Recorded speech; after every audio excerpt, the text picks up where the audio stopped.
This is a shir on Likutei Sichos Chelek Haftes, 29th book, Likutei Sichos, the Sicha of Shoftim, number 2. We're going to be talking here about, not actually about the parsha, we're going to be talking something related to the parsha, because this week's parsha speaks about Lo Tasur, Mikol Asher Yagidu L'cha Yamin U'Shimal. Don't turn away from anything that Hashem, that the Chachamim, that rabbis tell you, right or left. So that's the instruction to listen to the Sanhedrin. And we're going to discuss the concept of rabbinic mitzvahs. So, paragraph 1. After the Rambam lists in great detail all the mitzvahs, he does this in the introduction to his Sefer Yad HaChazaka, the 14-volume book, also called Mishnah Torah. The Rambam goes through the entire body of halacha of Torah Sheba'al Peh. So before that, as an introduction to the book, he goes through the 613 mitzvahs, and then he even divides up the mitzvahs. And it says how he's going to divide up the books, 14 books, and the chapters, not the chapters, the halachas, 83 sets of halachas. And he concludes as follows. After he lists all the mitzvahs, he says, Eilehem taryag mitzvot shene'amru lo leMoshe b'Sinai. These are the 613 mitzvahs that were told to Moshe at Sinai. Hein uklalutehen upratotehen upratutehen. They and their generalities and their details, etc. V'yesh mitzvot acherot. Besides those 613 mitzvahs with all the details, there are other commandments shenitchatshu achar matan Torah that were made new things that came up after the giving of the Torah. The kavu otam neviim v'chachamim, and the prophets and the sages fixed them as obligation. Upashtu b'chol Yisrael, and they spread forth to be accepted amongst all Jews. Kigon, for example, Mikra Megillah, mitzvah Purim, reading the Megillah. V'ner Chanukah, the mitzvah of lighting the kindling lights of Chanukah, the concept of the holiday of Chanukah. V'tani Tisha B'Av, the Tisha B'Av that we commemorate the destruction of the temple. The Eruvin, fact that in order to carry in a joint property, we need to have a merging. We need to have a process whereby we make a sign. As all the, I'm not going to go into the laws of Eruvin here. The Yodayim and the laws of Netilas Yodayim, washing the hands, etc. All these mitzvahs, says Rambam, all these new mitzvahs that the Chachamim added, we are obligated, just like the 613, that we're obligated to accept upon ourselves. These two, the rabbinic ones, we're obligated to accept upon ourselves. Shalem, as it says, and this is a quote from this week's Parsha Shoftim, Lo tasur min hadavar, you shall not stray from the things that the rabbis teach you. So there's the 613 biblical commandments, and then there are various other enactments, commandments that come from the prophets and the sages. And those, says the Rambam, their credibility comes to the fact that the Torah itself says, don't steer away from anything the rabbis told you. Now we have to understand, the Rambam is such a meticulous counter. Everything the Rambam does, the Rambam is a very exacting author. When he brings things in his treatise, in his compilation, his books of Yad HaChazaka, he generalizes, sums things up afterwards.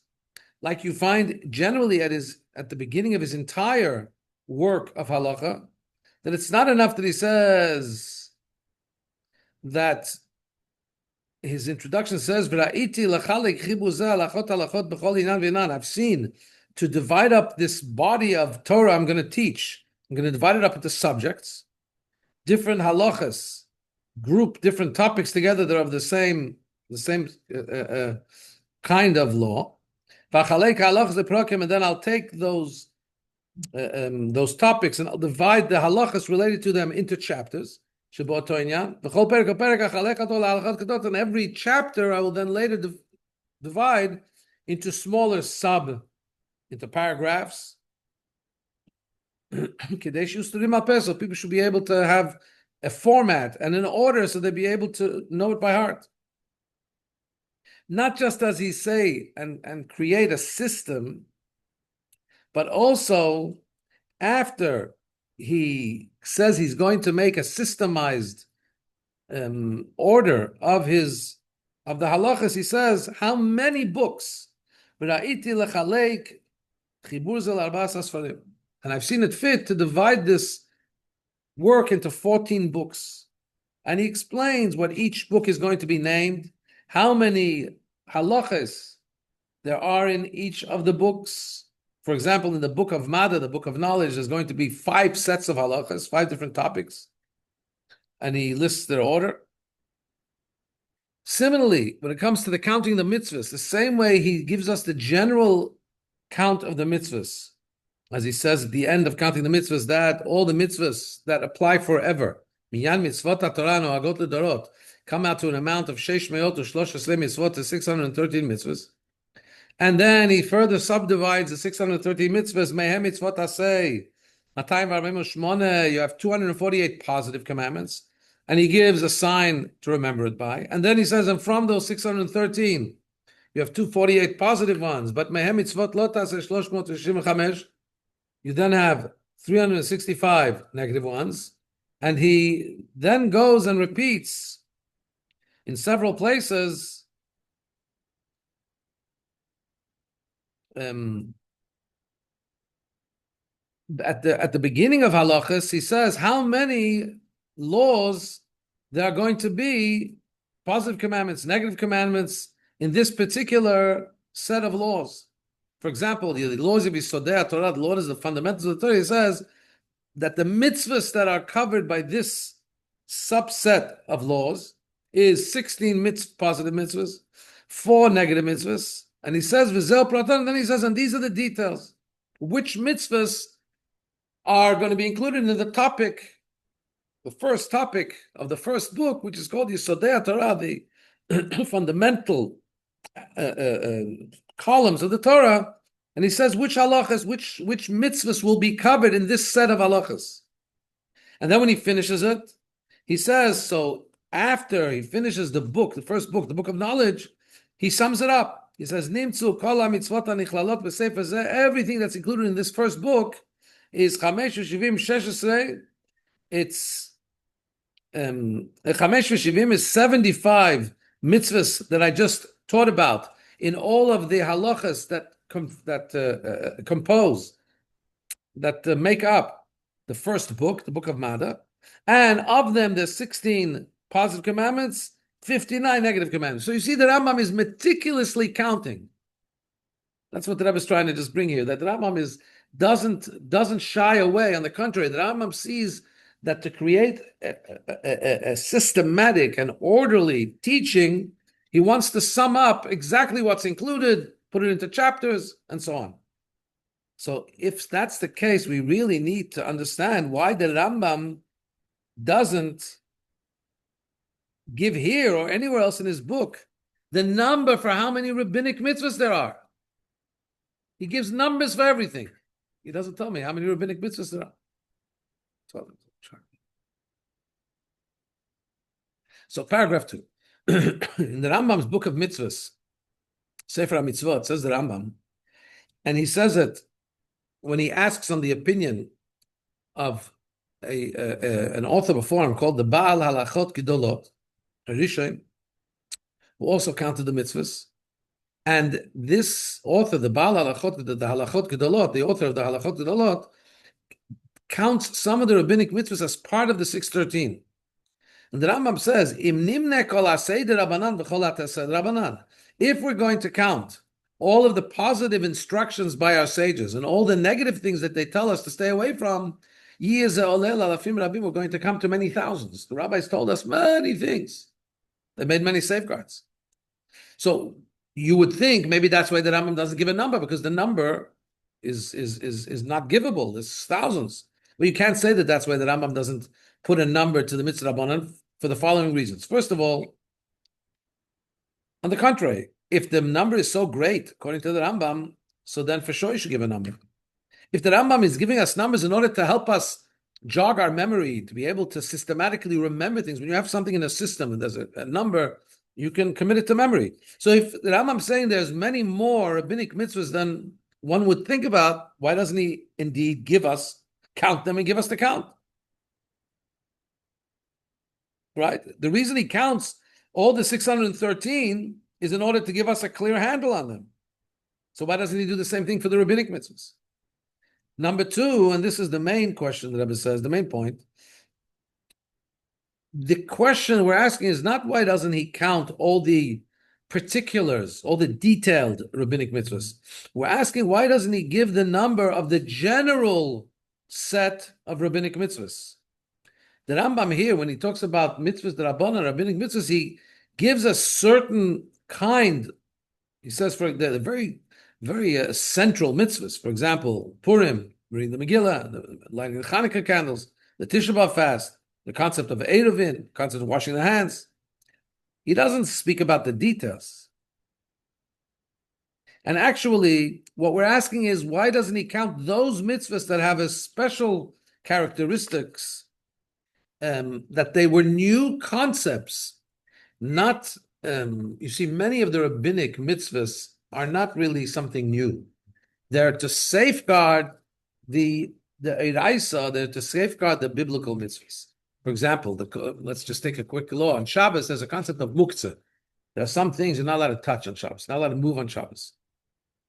Biblically, you're allowed to move them. For example, a pen. Why aren't you allowed to move a pen on Shabbos? Because you're not allowed to write. One of the prohibitions of Shabbos, Mida Eiraisa, is that it's a violation of Shabbos to write on Shabbos. So the Chachamim, when it said they want to make a safeguard, now they'll say you're not allowed to even move a pen on Shabbos, touch a pen on Shabbos. That's not a new mitzvah. That wouldn't be counted as a new rabbinic mitzvah.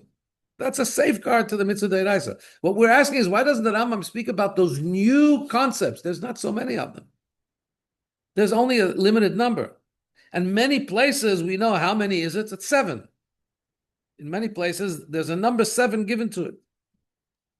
So the question is, why doesn't the Rambam just say that there's 7 mitzvahs, rabbinic mitzvahs, and tell us which ones? Many other commentaries do that. And as we'll see going forward, that it fits very well also. You may already know that there's a number 620. We know the number 613. You may know there's a number 620, which is the 613 biblical mitzvahs and the 7 rabbinic mitzvahs. So if there is a number 7 that can fit here, why does the Rambam just stay away from it and tell us that there are mitzvot rabbanan, there are rabbinic mitzvahs, without giving us a number? The Rambam, the one who systemizes everything, gives numbers for everything, codifies everything, for some reason is quiet. All of a sudden he's quiet. He doesn't have a number for the rabbinic mitzvahs. It can't just be an oversight. The Rambam is very, very exact. So paragraph 3, L'chayra, we could say, maybe this can be explained by the Rambam himself. The Rambam says as follows. Kol ma shetzivanu chachamim la'asoto, the Rambam says in the introduction, anything that our sages tell us to do, v'chol ma she'izirunu mimenu, and anything that he's told us not to do, or maybe this is not in the introduction, maybe this is in the book of the Laws of Sanhedrin, called Hilches Mamrim, the laws of somebody who's rebellious. So the Rambam says, anything the Torah has told us, anything the sages have told us to do, we've already been instructed by Hashem in the Torah to listen to them. Because the Torah says, Asher yoirucha, listen to what they teach you. V'yiziranu yitbarach, and Hashem has warned us, me'avor davar mikol ma shetiknu oto, o gazru, that we're not allowed to transgress anything that they, our sages, have instituted or decreed. V'amar lo tasu, the Torah, in other words, says, you're not allowed to deviate from what they tell you. Which means, really, that it would seem to be that according to what the Rambam's saying, I'll give you an example. If the teacher walks out of class and says, here, this is the substitute, you better listen to everything that teacher says. So if you don't listen to the substitute teacher, you're violating the teacher. So really, this would sound like any time, even if something is a rabbinic commandment, but if Hashem said in the Torah, you must listen, you can't deviate from what the Chachamim say. So if you do, you're not just starting up with the rabbis. You're starting up with Hashem in the Torah because he instructed you must listen to the rabbis. Which would mean that every rabbinic violation is really a biblical violation. The Ramban, Nachmani says no. He asks a few questions on this way of thinking. Why? Because he says if every rabbinic mitzvah is actually a violation of a biblical mitzvah, because it says lo tasur, can't deviate, so then the law should be that if there's a doubt in a rabbinic mitzvah, there's 2 ways you can go. When there's a doubt, suffix, are you stringent? You're not sure if this is in violation of a rabbinic ordinance. So we say if it's a biblical prohibition, even with doubt, stay away. Safek deoraita lahachmir. When it's a doubt in something biblical, you have to be stringent. Safek de rabbanando, we say if it's a doubt in something rabbinic, lahakel, we go leniently. But if you're telling me, says Ramban, if you, the Rambam, are telling me that every rabbinic mitzvah is actually has the weight of a biblical mitzvah, so why are we more lenient if it's when there's a doubt in a rabbinic mitzvah? One of the answers that the Mefarshim given to this, to reconcile what would the Rambam say, is that when you don't do a derabana mitzvah, when you don't do something that Chachamim told you to do, or when you violate and do something they told you not to do, according to the Rambam, you haven't violated the prohibition, lo tasu, do not deviate from what the Chachamim tell you. When do you violate that prohibition, not to deviate from the Chacham? That's only if you don't accept the mitzvah at all. Or eino modeh b'divrei Chachamim. Only when you don't agree or accept that these words of the Chachamim are binding upon you and are true. In other words, it's not that doing what they said or not doing what themselves is in violation of what the Torah says. When it says don't deviate from what they said, it's about if you don't accept that there is this concept, then you say, who are they? I'm not going to bother listening. Who are they? That's not Torah. Then you're in violation, contempt of court, so to speak. You're in violation of the system that Hashem created, which is that the sages will be enacting things, and you have to listen to them. So if you say, I know they said that, but you know what? I really, for example, a milk and chicken. This is an addition, safeguard. Somebody says we must listen to them. You can't eat that milk and chicken. Biblically, it's only milk and meat. Doesn't include chicken. The Chachamim came, the Sanhedrin came way back. Said no, we have to make a safeguard, and it includes also chicken. So if somebody says, I can't control myself, unfortunately, I know we're not allowed to. In that case, he has violated a rabbinic mitzvah, not a biblical mitzvah. But if somebody says, who are they to tell me that? Doesn't exist. The Torah just says meat. If you don't accept that the words of the sages are Torah, then you're in contempt you're violating what the Torah says. Lo tasur mikol davar sheyagidu lecha. You're deviating from what they've taught you. As the Ramban explains, that because we have a mitzvah to listen to the Chachamim, that's why for rabbinic mitzvahs we actually make a bracha. It's fascinating. We make a bracha on the reading of Megillah, thanking Hashem for commanding us to read the Megillah. When did Hashem command us to read the Megillah? We thank Hashem for the mitzvah of lighting the Hanukkah candles. This was after the age of prophecy. Megillah, there was still prophecy. There was no prophecy. How are you thanking Hashem? When did Hashem tell you to light the Hanukkah candles? So what are we really saying in the bracha? We thanking, in the language of the Rambam, Heichan tzivanu b'Torah. How can we say Hashem kiddushanu b'mitzvotav tzivanu, that Hashem, you've sanctified us in your commandments and instructed us to do this rabbinic mitzvah? When did he instruct us? Says the Rambam, you instructed us when you said we have to listen to the Chachamim. Because it says, that whatever the sages say, we have to listen to them. So that means that we're thanking Hashem when doing a rabbinic mitzvah, making a bracha. The bracha is two-tiered. Hashem has sanctified us in his mitzvahs. Which one of the mitzvahs is to lishmoa divrei chachamim, to listen to the words of the chachamim? Lishmoa me'elu, to hear what those who instructed us on lighting the Hanukkah candle or reading the Megillah, all the other rabbinic mitzvahs. We thank Hashem who commanded us to listen to them, and they told us to do this particular ritual. So, which means that it doesn't matter which rabbinic mitzvah you violate, right? You violated we don't look at the detail of the mitzvah, we look at one thing. You violated the obedience you were meant to have to the words of the Chachamim. In other words, when a person violates a biblical commandment, chas v'shalom, God forbid, doesn't keep Shabbos and then he doesn't keep kashrus, So the violations are very distinct. Here it's a violation of Shabbos. Here it's a violation of Kashrus. When he violates a rabbinic instruction, the flavor doesn't make a difference. It's not relevant. The violation is that he hasn't listened to what they've said, whether they said about Shabbos something, whether they said about Kashrus something. It doesn't matter what they said. We're looking at the violation of their word. The mitzvah, which leads us to another concept. When something is prohibited, so let's say a piece of pig. Why can't we eat chazir? Why can't we eat pig? Because Hashem said you're not allowed to eat it. So did Hashem tell the Jew he's not allowed to eat the pig? So it's just the pig is just like kosher meat, existentially, intrinsically. But Hashem said you can't eat that. You can eat this. The instruction is only the gavra on the person, or does the prohibition go on the chefza? In other words, by the fact that Hashem said don't eat pig and you're allowed to eat kosher meat, that pig now becomes existentially, intrinsically, its whole the object becomes a forbidden object.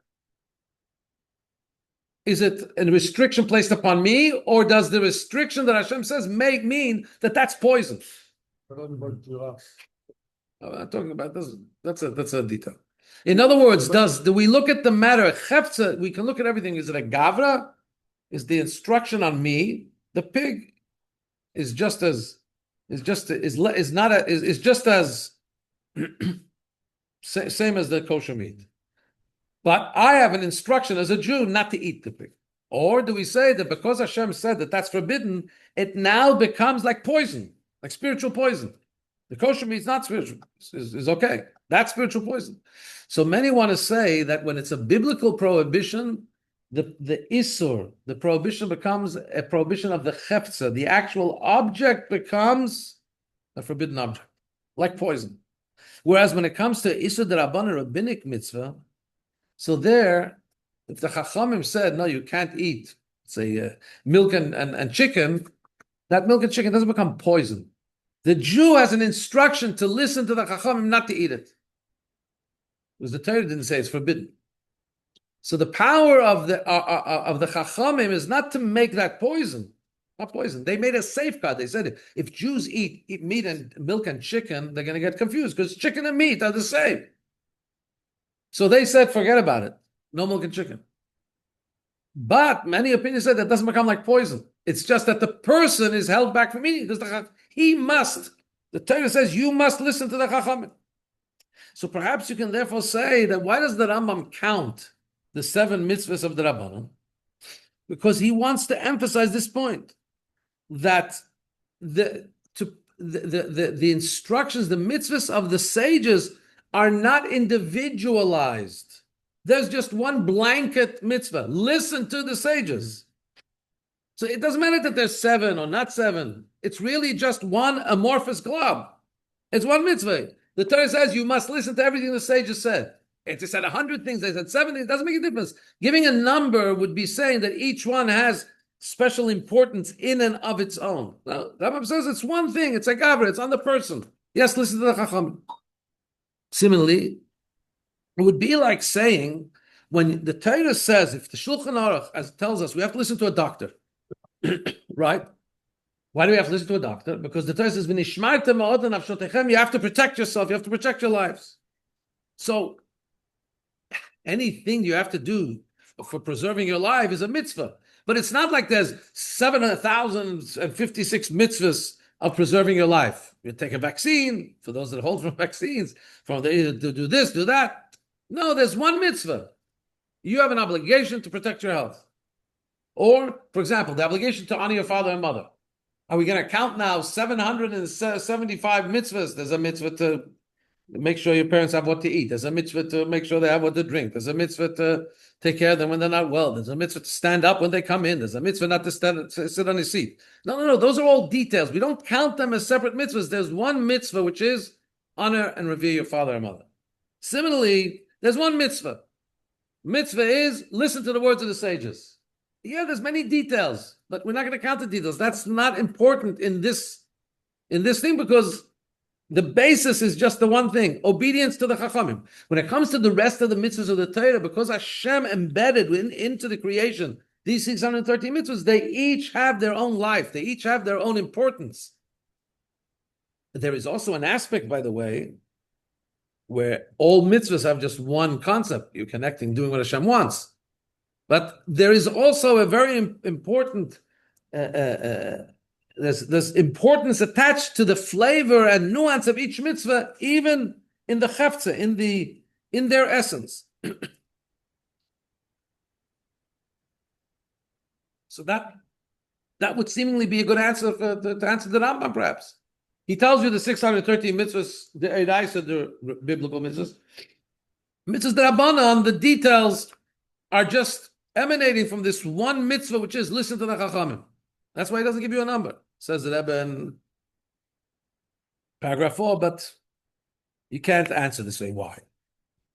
First of all, it doesn't make sense that the Rambam, who's so fixed on giving numbers, all of a sudden is deviating from his usual habit in order to hint to you something that we have to sit in and figure out. It's hinting to you that the details of the rabbinic mitzvahs are really not important because they all derive from one general thing. Listen to the sages. The Rambam is so exact all over in giving the numbers, and here he just doesn't, and he expects us he's hinting at something. Besides that, here are some other questions that pop up. One, the actual assumption that we say that by the mitzvahs and prohibitions of the Rabbanon, according to the Rambam, the individual mitzvah is not what's important. Rather, the importance is that you've listened to the sages. This requires a lot of thought. Why? Because first of all, many don't learn the Rambam like we've just presented the Rambam. Besides that, we've just compared it to like a doctor who gives instructions that everything you do because the doctor said so is just really all part of the one mitzvah, listening to the doctor, protecting your life. But you can't compare this to this, that all the rabbinic mitzvahs are just one thing. Listen to Chachamim. Why? Because the words of the doctor are not themselves words of Torah.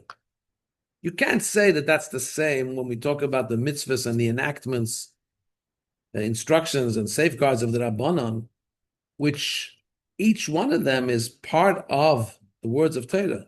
And since they're part of the oral Torah, we understand that when you do fulfill what they've told us to do, you're fulfilling an individual mitzvah. You're not just expressing your obligation to listen to the sages and we couldn't care less what the detail is. No, this is with the doctor and the details the doctor tells you, those are physical actions that we have to do in order to listen to the doctor, depending on what's going on and so on. Here, this is Torah telling us which mitzvahs we have to do. To just say it's immaterial and the details are not important enough to count doesn't make sense. Number two, you can't say that that's what the Rambam is trying to impress upon us here, because the Rambam now goes and tells us that the words of the sages are not einam tosefet al mitzvot Torah. They're not something added to the mitzvahs of the Torah. Here's the language of the Rambam. If the base then added something, derech takana derech in a way of enactment or in a way of teaching, ein zu tosefet. It's not that they've added. We have a prohibition. You're not allowed to add to the 613 mitzvahs. So how do we have rabbinic mitzvahs? So we say because they're not adding. They're not saying They're not saying, there's something was said in Mountain of Sinai which you guys didn't hear about, or there's something that Hashem came afterwards and told us a 614th mitzvah. Got to read the Megillah. No, got to make it there. That's not what they're saying. If they would say such a thing, that would be considered adding to the Torah. Not allowed to do that. Here's what we're saying. That the Nevi'im, the prophets, and the sages gave an additional instruction because of a new miracle that was now enjoyed by the Jewish people of Megillah, the Chacham said this will be something that we want to add to the Jewish people. Not that Hashem said it. We need to give thanksgiving to Hashem and read the Megillah.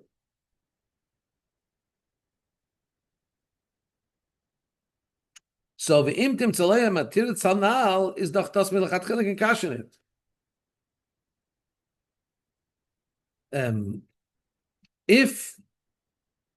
If you want to say what if you want to consider what we said earlier, what did we say earlier? That really, when it comes to rabbinic mitzvahs, the details are absolutely of no consequence, not important.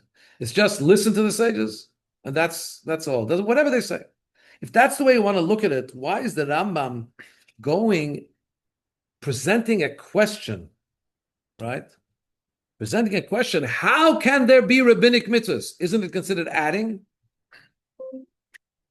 If we understand the Rambam in the introduction, when he doesn't count the rabbinic mitzvahs, it's because there is no importance to the details of the rabbinic mitzvahs. It's just the one mitzvah, biblical mitzvah, listen to the Chachamim.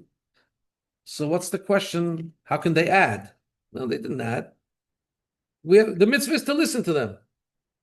So obviously when the Rambam says that how could they have added, and he goes into details, obviously because he does look at the fact that we're not just listening to the words of Chacham as if all we're looking at is, I have to do what you say, Chachamim. It doesn't matter what.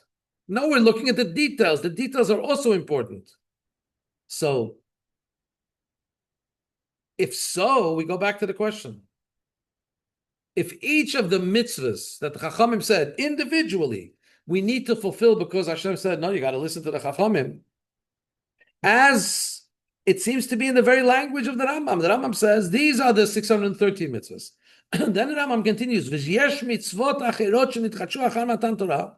And then there are other mitzvahs that were made new things that came after the giving of the Torah. V'yesh l'chol mitzvah me'elu pirushim v'dikdukim. And each of those rabbinic commandments have details and interpretations. All these mitzvahs that were made new, we have to accept upon ourselves. In other words, the Rambam clearly talks about individualized rabbinic mitzvahs, not just one general mitzvah of listening to Chachamim. No, he speaks about the individual mitzvahs. If he's speaking about the individual mitzvahs, why does he not list them, give us a number, and make an order and a system like he does for everything else? Very strong question.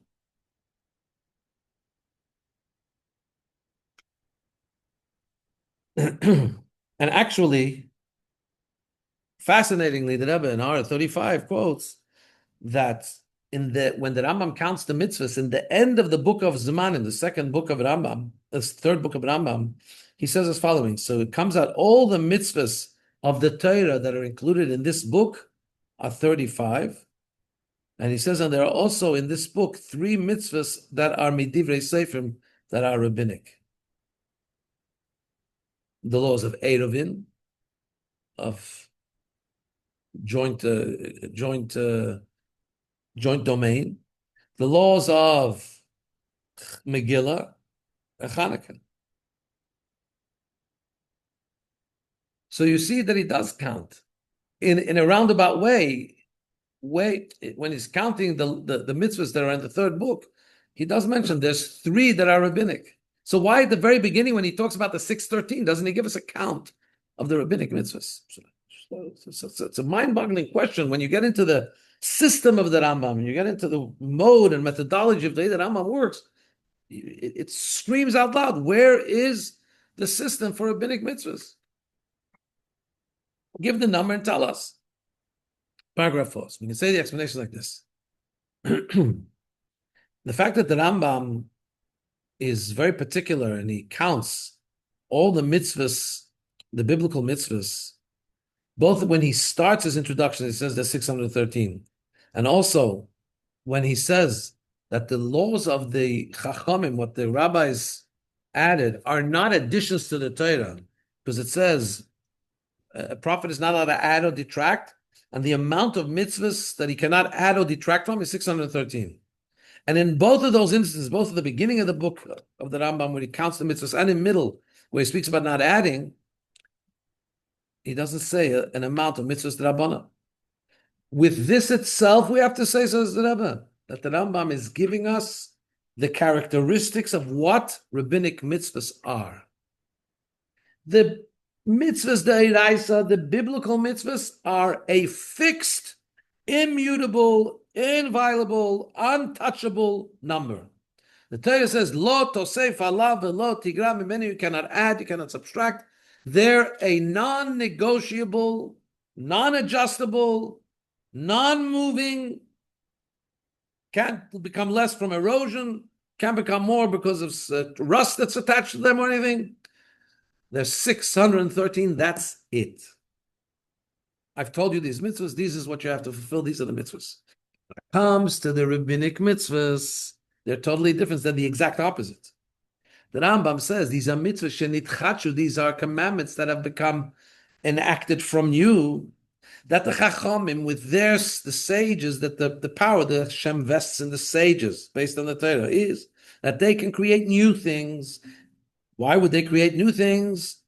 To strengthen the l'chazek hadat, to strengthen the religion, u'litakena olam, and to rectify the world, like the Rambam says, where he speaks about the Chachamim adding. In other words, they are the exact antithesis. They are the opposite of being fixed in a number. The Rambam can't give the number. Giving the number would mean that's it. We're locked into 7. No, that's not the case. By mitzvahs aseh d'oraisa, we're locked into a number. The rabbinic mitzvahs technically could be more. More than that. Paragraph 6, because the Chachamim have an obligation to create a fence and a protective wall around the Torah, and they have to follow according to what's needed at that particular time,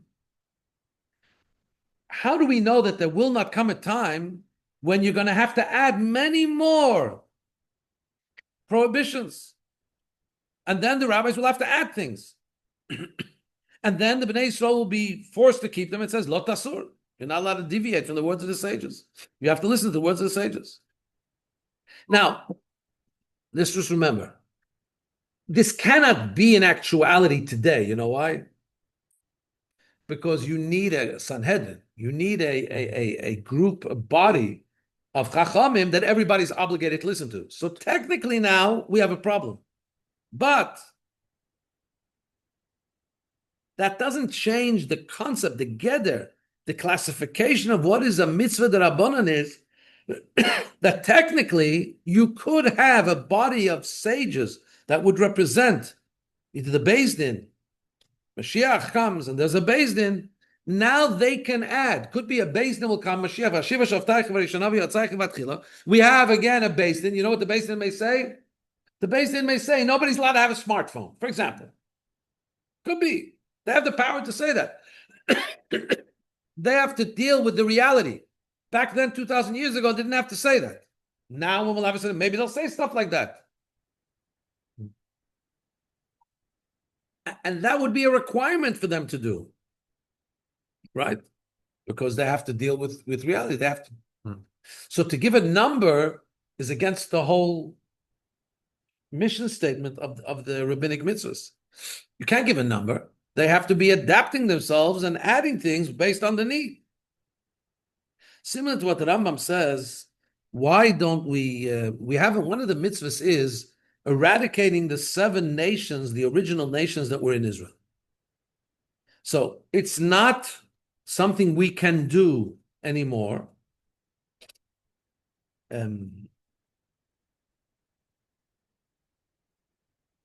But why can't we do it? But yet he counts it. Now, mitzvahs that are only a one-time thing, like if it's only a mitzvah on the Jews when they go into Israel one time, it shouldn't be in the 613 mitzvahs.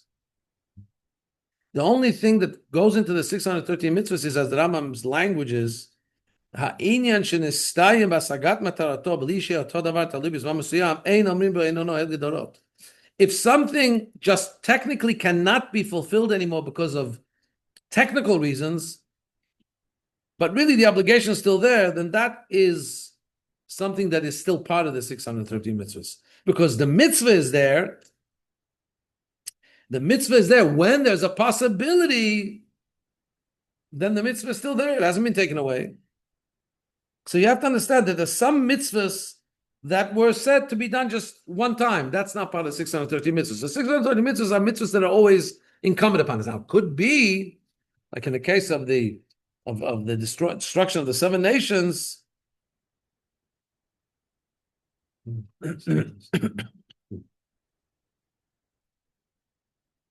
is not applicable today technically, but it's not a mitzvah that ever was taken away. So perhaps we could say, even though right now we don't have a Beis Din that can make a new rabbinic mitzvah, but there's still the law is that if we would have such a Beis Din, they could make a mitzvah. And if that's the case, he can't put a fixed number on mitzvahs d'Rabbanan, because technically there could be mitzvahs added, even though we're saying now there can't be, because we don't have a chachamim. Now comes Rabbi and says, by the way, I'll make a point that maybe there could still be an addition of things binding on all the Jews. What for? Why? How? Because the Rambam taught us in the Hakdama, listen to this. Kol advarim shebegamara Bavli, everything that's in the Babylonian Talmud. This is basically, if you want to know what Orthodox Judaism is, the Rambam here says it's halachic Judaism. What's halacha? What's binding on every Jew? Everything that it says in the Babylonian Talmud, Chayavim Kol Yisrael Alechet Bem, all Jews are obligated to go in that path. V'kofin Kol Ir Ve'ir V'chol Medina Linhog B'chol HaMinagot, and we force every city and every country to go in all the paths Shenagu Chachmei Gemara that the wise men of the Talmud told us. We have to go in there, the decrees that they made, the enactments that they made, even though, as the Rambam has previously told us, Beit Din Hagadol she-71 batel mikama shanim kodem chibur Gemara. We already didn't have the 71-member Sanhedrin before the Talmud. So why do we have to listen to the Talmud? We have an obligation to listen to the Sanhedrin 71, that we know, lo tasur. The Torah tells us you cannot deviate from the Chachamim. Why do we have to listen to the Bavli, to the Talmud? So the Rambam says we have to listen because Hoil v'kol otam advarim shebegamara hiskimu aleim kol Yisrael. All of the Jewish people at the time of the Talmud Bavli accepted upon themselves as this being the final and official document of Torah Shabbat of the oral Torah. ואותם החכמים שהתקינו, שגזרו, שהנהיגו, שדנו דין ולמדו שהמשפט כך הוא, הם כל חכמי ישראל או רובם. And what's said in the Talmud, this is basically what all the Chachamim, or the majority of them, all agreed upon. There's a consensus. The Talmud is a consensus of the entire body of rabbinic teaching. It's not necessarily all Sanhedrin.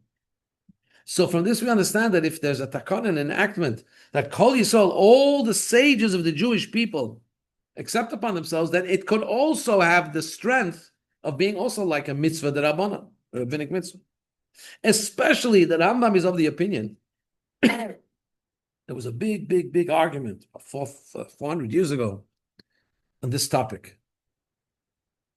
That is, the Rambam says that if hiskimu kol hachachamim sheberetz Yisrael, if all the sages in Israel agree limnot dayanim lismochatam, to appoint judges and to say that they have the authority of smicha, that they are considered to be the unbroken chain from Moshe, you know what happens?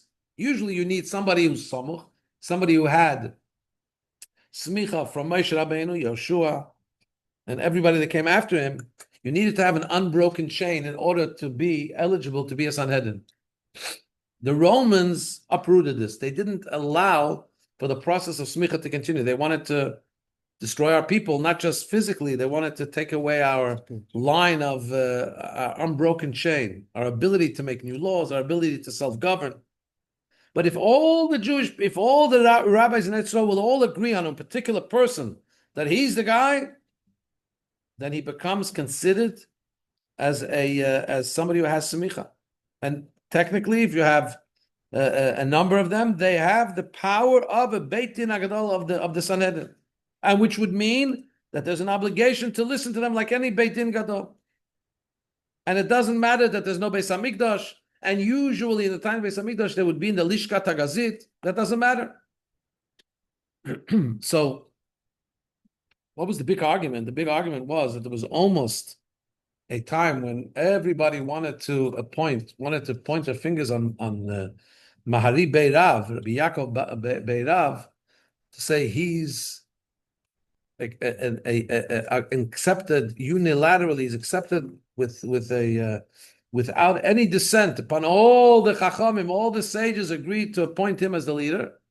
That would have made him to have the power to be able to restart the Sanhedrin. There was one dissenting opinion that came from Yerushalayim that didn't agree. And it came just before this took place, and in the end, the whole thing didn't take place. Not so known. I mean, you can read about it, but it's so technically, what the Rabbi is saying is, according to the Rambam, there technically could be a continuation of mitzvot Rabbanan now also.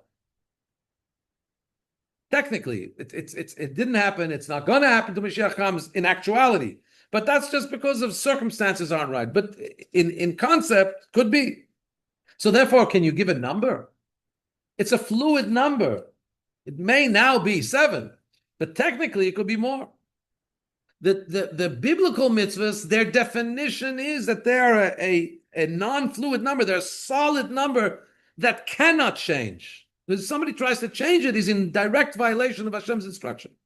Rabbinic mitzvahs, if a body comes that has the right circumstances to be able to enact things, then go ahead. If today we need to deal with new realities and make new enactments, good. No problem. Paragraph 7. So even though there are some books that do give a listing of how many rabbinic mitzvahs are, 7, and the number is an exact number, as we know that if you take the 7 and add it to the 613, you get 620, which form the words Taf Reish Chaf. If you turn it around, it's Keter, which means crown.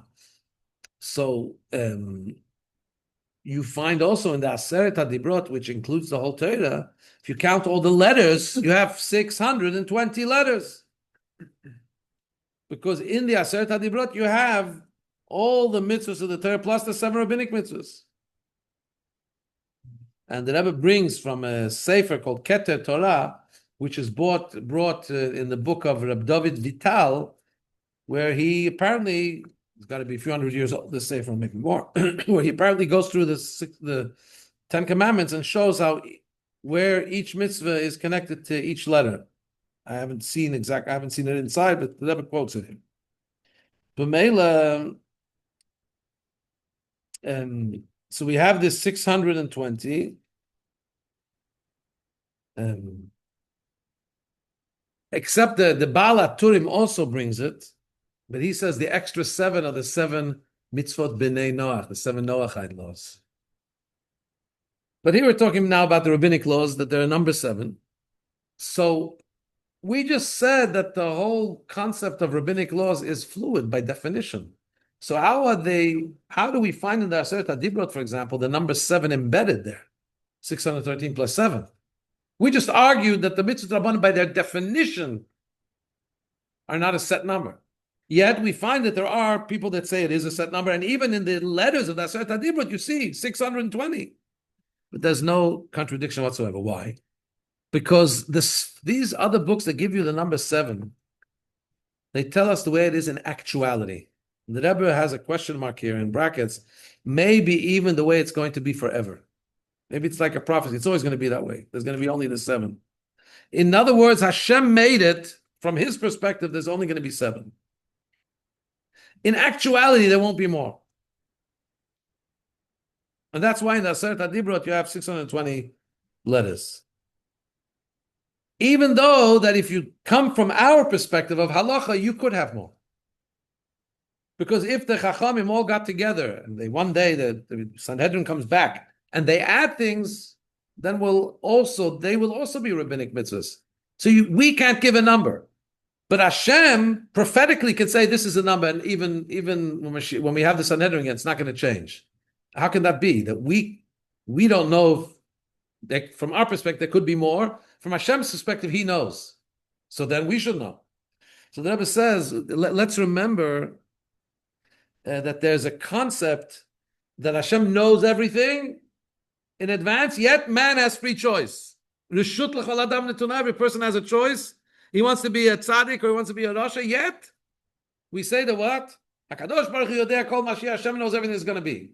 So the Rebbe says we could say that here in a sense also. The fact that Hashem knows that there's only 7 mitzvot Rabbanan and that's never going to change, and He puts it in Aseret HaDibrot, 620 letters, which represent 630 mitzvahs, which we know can never change, and 7 mitzvot Rabbanan, that's from Hashem's perspective prophetic. But the truth is that from our perspective, that's not a number that needs to be that number. It could, the Chachamim have to add according to the need. So it's not that the rabbinic mitzvahs are embedded into the 7. Could be more. On the contrary, there could be an obligation if there's another need. There's an obligation to make more.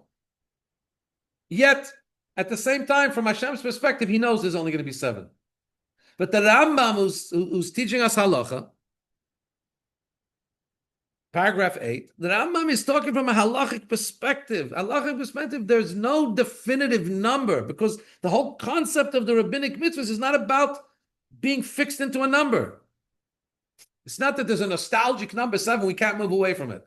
There's a practical need for the Chachamim to step in and make enactments and make safeguards.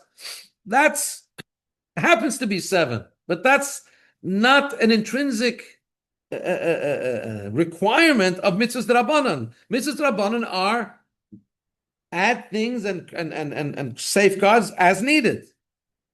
So we could say that this fits with the whole concept of keter. The 620 stands for the word keter. How does this fit into the whole concept of crown? We know that in Torah there are 2 concepts. There's the taga. Taga is the little crowns on the Torah. On the top of the words in the Torah, some of the letters you have a crown, a tag. It's called Kitra Shel Torah. One second. We talk about the Kitra Shel Torah, about the crown on top of the Torah.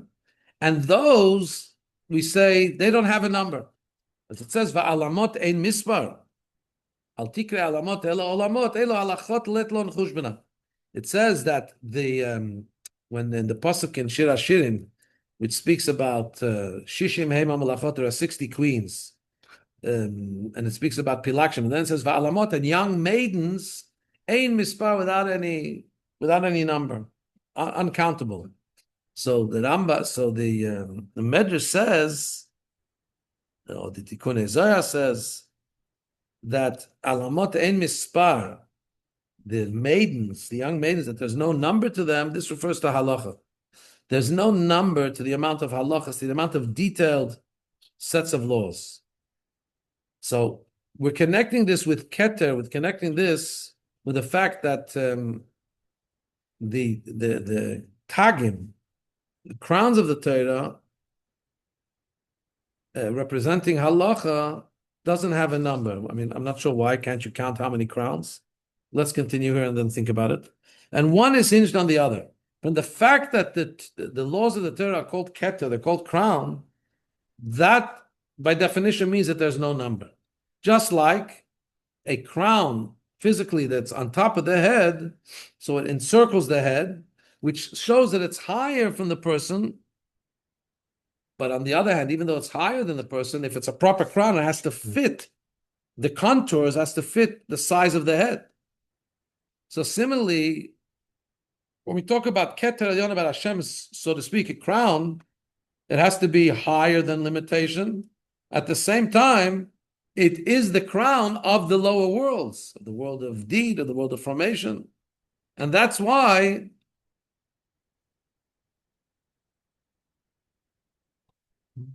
the halachas, which are considered the crown of Torah, are without a number.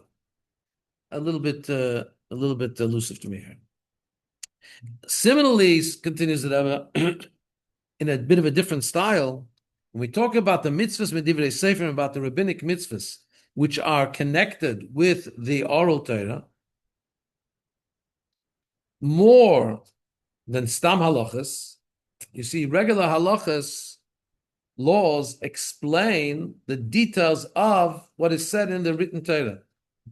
But when we talk about the rabbinic mitzvahs, we're not talking about the detailed explanations of the biblical mitzvahs. We're talking about new mitzvahs that were created, generated by the Chacham, for example, Chanukah and Purim and so on. So, but being connected with the concept of 620 of Keter, of crown, both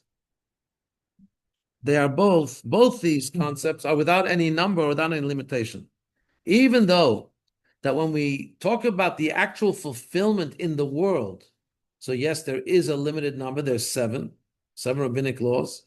However, the way they express themselves in Hilchos HaTorah, in the laws of the Torah, and therefore in the Rambam, who's a book of halachas, there's a big chidush, because the Rambam says that the laws of the Chachamim actually oleh la'alafim rabim, there are many thousands.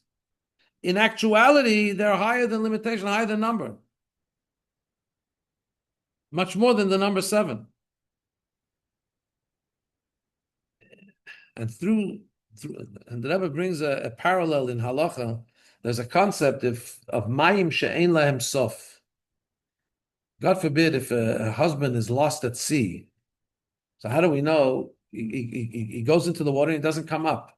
So if it's mayim sheyesh lahem sof, if it's a contained body of water and it doesn't come up, you know that he must have died. So, and this would be one of the ways that the woman would be permissible to be married again, because you know the husband died. If, however, he gets lost in a body of water, she'ein himself, that doesn't have an end, you can't see the end. Could be he was swept out to sea, but he came up on another shore. You can't see. It's water that it doesn't have an end. But this concept, water that has no end, actually is an oxymoron, because technically you could figure out how many drops of water there are in the sea. There were great sages, the Gemara says, that could figure out how many drops there are in the ocean. It looks like the water of the ocean is infinite. It's not infinite. Mm-hmm. It's just a number that we can't figure it out. But technically, but yet we call it Maim She'ein Lem Sof, like an infinite water that has no end. Although we know that it does have an end. So when we're talking about the halachas being many multitudes and thousands, this is an expression of unlimitedness. Although, obviously, if you count up all the details, there is a kind of a limitation. But this represents higher than limitation in comparison to the seven that we talk about as being the fixed mitzvahs. I'm not clear about this last paragraph, but however, that finishes off through learning halachas in general, and especially halachas that are called the crown of Torah. So we know that the Mishnah tells us, the Brisa tells us, Kol hashoneh halachot b'chol yom. Everybody learns halacha every day is promised that he is a person of olam haba. So let's just wrap it up and sum it up. The Rebbe gave us to clearly understand that the Rambam's agenda is to give us clarity that the mitzvot aseh d'oraita 613, they have to be that way. They're not negotiable. The mitzvahs d'Rabbanan are by definition something that's fluid. Yet those that do count seven, and the fact that the Aseret Adibus has seven embedded into it, because you see 620 letters in the Ten Commandments, which 613 biblical and 7 rabbinic, that's because in actuality, and even perhaps permanently, could be even forever, but Hashem knows that there's 7. But technically, 7 is not a number that is required, that is insisted upon in the Torah. Therefore, the Rambam doesn't mention it.